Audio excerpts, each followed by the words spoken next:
이재명 더불어민주당 대선 후보가 쇄신 전권을 넘겨받고 선대위 대수술에 나섰습니다. 탈여의도를 전면에 내세우며 소수의 실무진으로 구성된 새로운 선대위 인선을 준비 중인 것으로 알려졌는데요. 정책위의장과 사무총장 등 민주당 핵심 당직자들이 쇄신에 앞장서겠다며 일괄 사퇴를 선언했습니다. 저희가 아직 많이 부족하고 또 국민 속에서 민주당이 좀 더 혁신할 것을 요구받고 있기 때문에 이재명 후보는 민주당에 민첩하지 못함에 대해 사과하겠다며 큰절까지 했습니다. 새로운 민주당으로 거듭나겠다는 의미로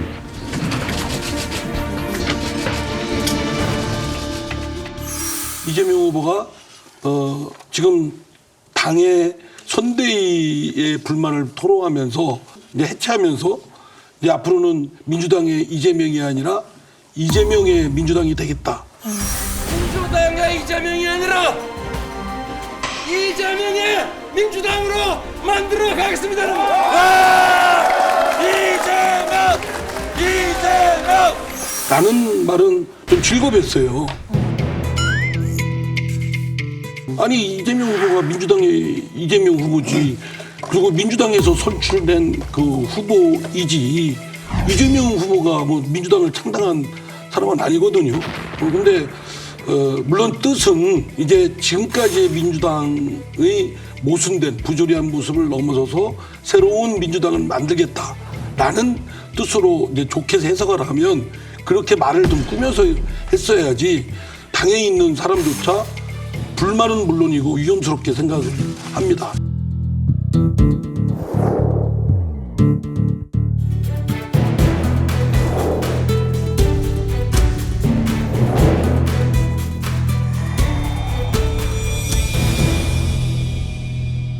또 지연하면은 그냥 신속 처리하는 것으로 가능하죠, 이거는. 네. 안도 처리할 수 있으면 하자니까요. 패스트 트랙인지 그거 태우는데 한건 많이 태워버리지 뭐. 그것이 저기 행정기관이 입법기관의 의견에 반대하는 게 그게 어디 있습니까? 잠깐 제안인데요. 정책위 의장님이나 후보님은 이 안에 대해서 충분히 검토하셨지만 국민들께서 이 상황들을 다 보고 계신다고 생각하거든요. 다 보고 계시면 되시죠. 예, 그래서 쟁점이 뭐고 저쪽이 왜 반대를 하는지에 대해서 우리의 주장들을 조금 주셔야 오해가 없을 것 같아요. 안 그러면 와 이재명 후보 민주당 막 이렇게 해가지고 밀어붙이는 거 아니야, 이런 한편에 또 다른 이 불협화음이나 공포가 있을 것 같아요. 그래서 조금 더 정리된 형태의 그 논의가 더 필요하겠다는 이런 생각이 들어서요. 야당은 추진력과 전체주의적 발상은 종이 한 장 차이라고 비판했습니다. 협치의 복원을 제시해야 합니다. 입법 독주와 행정 독재는 한 몸입니다. 그것이 어느 개인의 소유물이나 또는 특정인의 전유물이 돼서는 안 되지 않습니까? 이 점에 대해서는 지극히 자중하고 좀 성찰이 필요하다고 생각됩니다. 근데 그게 문제는 뭐냐, 송영길 대표도 뭐냐면 이재명 공부하기를 하더라고요.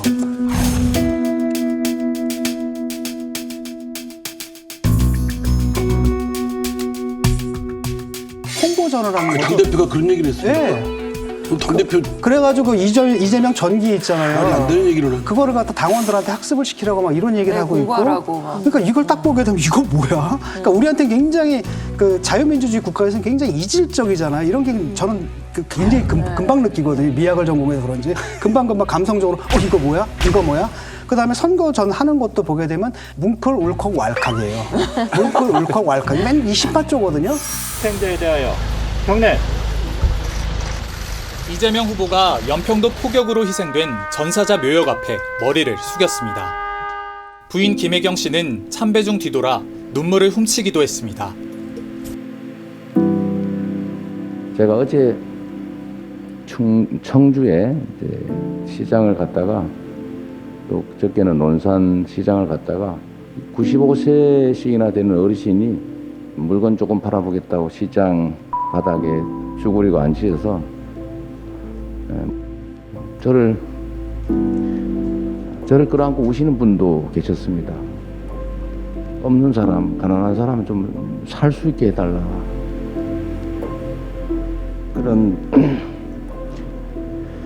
그런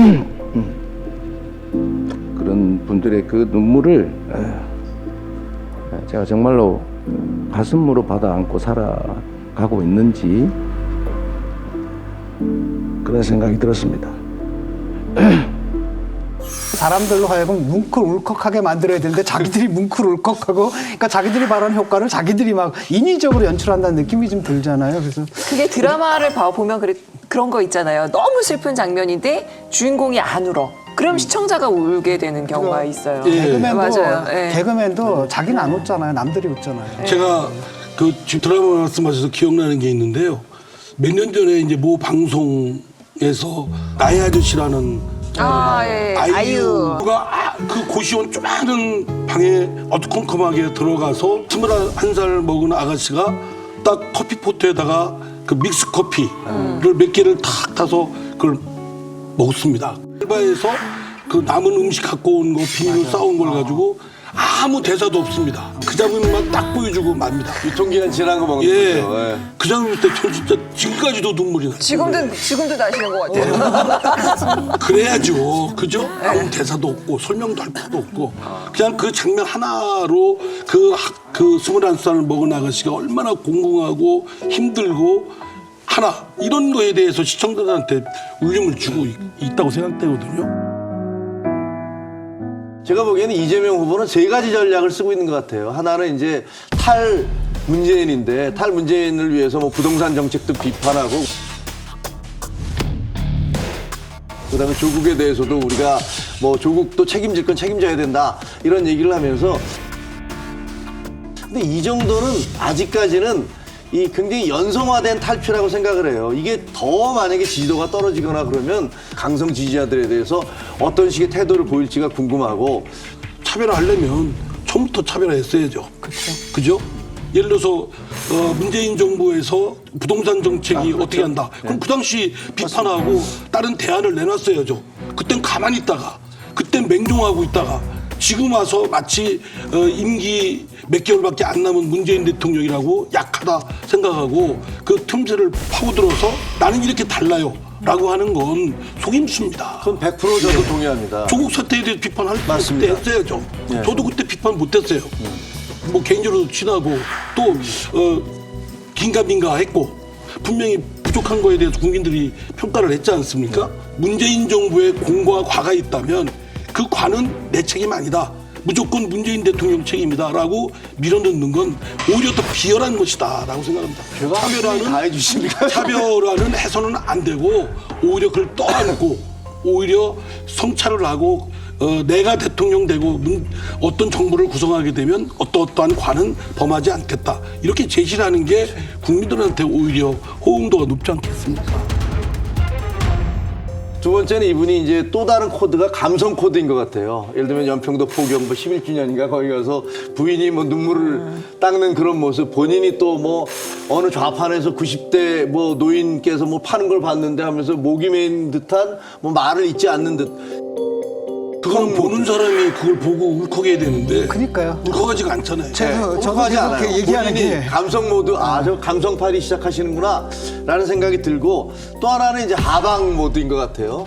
국회의원 모두에게 이 선대위에서 나 선대위 반납할게. 그리고 다 지방으로 내려가서 이 선거운동을 하자. 이런 하방운동. 이 세 가지로 지금 그 코드를 잡아서 가고 있는 것 같은데 사실 첫 번째와 두 번째는 별게 아닌데 세 번째는 영향이 있을 거라고 생각을 해요. 왜냐하면 조직의 힘이라는 게 있기 때문에 180석 그리고 이 정권 들어서서 시민운동이라든가 뭐 주변의 외곽단체들을 통해서 지원받는 단체들이 많기 때문에 다 지방으로 내려가서 이분들이 막 그 지방에 있는 그런 단체들과 연결을 하면서 뛰기 시작하면 그건 간단한 문제는 아니다. 근데 지금 말씀하신 데서 우리 국장님 말씀에 조금 이제 반론이랄 수도 있고 이견을 좀 말씀드리면 지난 4.7 재보궐선거가 서울시장 선거를 보시면 구청장 한 개 구청장 빼고 다 민주당이었습니다. 뭐 그 당시 여러 전문가들이 얘기할 때 그 민주당의 구청장 소속이 거의 대부분이기 때문에 조직의 힘을 가동하면 뭐 민주당이 충분히 할 것이다. 우리 당도 그렇게 대승의 근거로 제시를 했고 근데 결과는 안 그랬잖아요. 가서 제가 무조건 가서 지역 제 동네 가가지고 무조건 이재명 후보 좋은 분입니다. 찍어야 됩니다라고 하면 윤석열 후보 찍으려고 했던 분이 이재명 후보 찍겠습니까? 그건 아니라고 생각합니다. 알겠습니다. 국민이 감동을 해야죠. 지역 동네 주민이 그에 대해서 공감을 해야죠. 알겠습니다. 그런 뜻에서 아주 좋은 말씀인 것 같고 예. 전적으로 동의합니다. 저는 그 하방을 해라 국회의원 한다는 것은 정말 하수라고 생각합니다.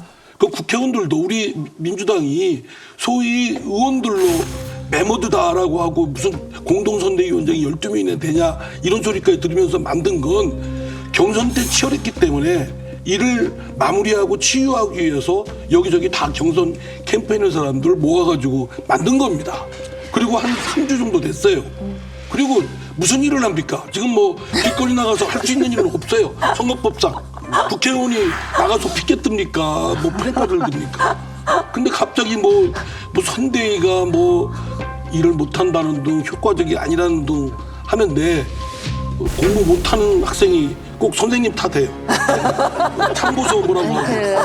그래서 제가 드리는 말씀은 뭐냐면 오히려 민주당이든 국민의힘이든 그 당이 그 국회의원이 후보한테 도움되게 하려면 자신이 갖고 있는 본분의 일을 충실하게 하면 될 일이라고 생각합니다. 네. 알겠습니다. 지금 그 하방과 관련해서는 1, 2, 3, 4, 5 운동이라고 하는 것을 시작했잖아요. 1 국회의원과 당협위원장은 2개의 단체를 설득하고 3명의 새로운 인물을 추천하고 하루에 4번의 SNS를 올리고 5명의 유권자를 우리 편으로 만든다. 이게 1, 2, 3, 4, 5 운동이라고. 근데요. 이것도 사회주의적인 거거든요. 그러니까 저는 그런 거 너무 많이 본 것 같아요. 할당량. 그 다 쓸데없는 생각이에요. 그러니까 탁상농론이라고 하는 거예요. 그냥 탁상에서 그렇게 하면 뭐가 일하는 것처럼 보이는데 하나 쓸모없는 얘기입니다. 아니 축구 경기에서 선수가 골 잘 넣던지 멋진 경기를 보이면 되는 거지. 관중이 응원 잘하는 거 그거 연습해야 됩니까? 아니잖아요. 관중들이 박수 보내는 건 그 선수가 열심히 해서 최선을 다하고 설사 골 먹더라도 또 멋진 골을 넣고 이런 모습에서 박수를 보내는 거죠. 그러니까 다 쓸데없는 얘기입니다. 본말을 전도하는 것이다. 제 느낌은 의원님이 분노하신 것 같아요. 김용민 씨 등이 의원님들이 얼마나 홍보 활동을 하는지 성적을 매기겠다. 이렇게 얘기를 했잖아요. 아마 그런 움직임들에 분노하신 게 아닌가. 그것도 북한식이잖아요. 가 해가지고 나중에 아주 몰상식한 얘기죠.